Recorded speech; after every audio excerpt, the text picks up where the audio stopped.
Nigerians. Now, these reforms are not about raising more taxes. I think people get it wrong. A lot of people, including analysts and commentators, will say, oh, where are they going to get the more taxes from? Nigerians are poor. This is exactly trying to relieve people of the burden of taxes. These tax laws, they are now laws, are pro-poor in particular.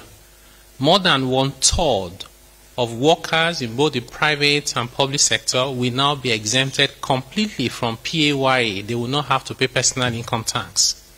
Small businesses, over 90% of small and micro nano businesses will no longer have to worry about paying corporate income tax or charging VAT or even deducting withholding tax or paying PAYE for their employees. What this means is that there will be more money in the hands of the ordinary Nigerian to take care of their daily needs. In addition to that, these laws also provide what we call zero rate of VAT on essential consumption. What does it mean? It means any traces of VAT in food, in education, in medical and health care is now removed completely. So we should see prices of those items come down.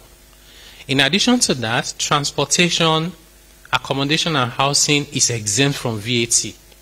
Our analysis, which was very clear, is that these items collectively account for more than 80% of where Nigerians spend their money. That's a huge relief for them. We also have provisions in those laws to help us improve efficiency. Efficiency in how we collect taxes, and also efficiency in the transparency of reporting the taxes we collect, which we expect should then be linked to how those taxes are utilized for the purpose of the people. This is really revisiting the social contract between the government and the people. In addition to that, these laws will promote Nigeria in terms of competitiveness.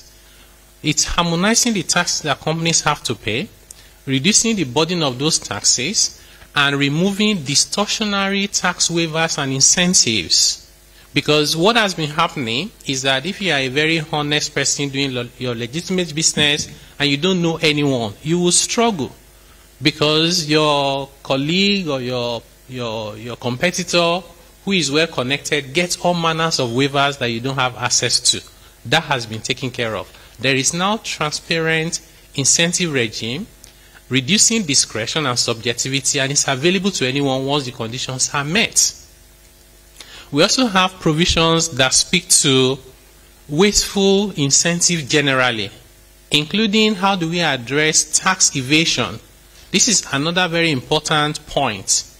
If you have two people doing business, one person is paying their taxes correctly and honestly, the other person is evading their taxes and paying bribe wherever they can find anyone. What we are essentially doing is we are incentivizing the tax evader and we are discouraging the compliant taxpayer. That is not a sustainable way of building a society. These tax laws also address that because it's going to make tax evasion now more expensive while simplifying voluntary compliance. This is how we can build a society we can all be proud of. Of course, if you allow me to continue, there are a lot of other issues that I'm excited to start talking about them. But I think what is most important is to remind ourselves that why this event of today is so important, the journey is just beginning. Writing the law, no matter how beautiful, no matter how transformative, no matter how innovative, means nothing if it is not properly implemented. So we are mindful of that. We are not going to relax. Mr. President has given us the charge that now is the time to move to implementation. And we are ready. We are prepared. It is not something we can do alone, even from the government side. It is something we have to do collectively. Private sector, public sector, civil society, professional bodies, tax consultants, everyone, including our international partners who mean well for Nigeria. This is the time to implement with sincerity, laser focus, and with purpose, so that when we look back in another 1 or 2 years, 3 years, 5 years, 10 years down the line, we will say, yes, we came together as a people and did the right thing for our country. May God bless Nigeria. Amen.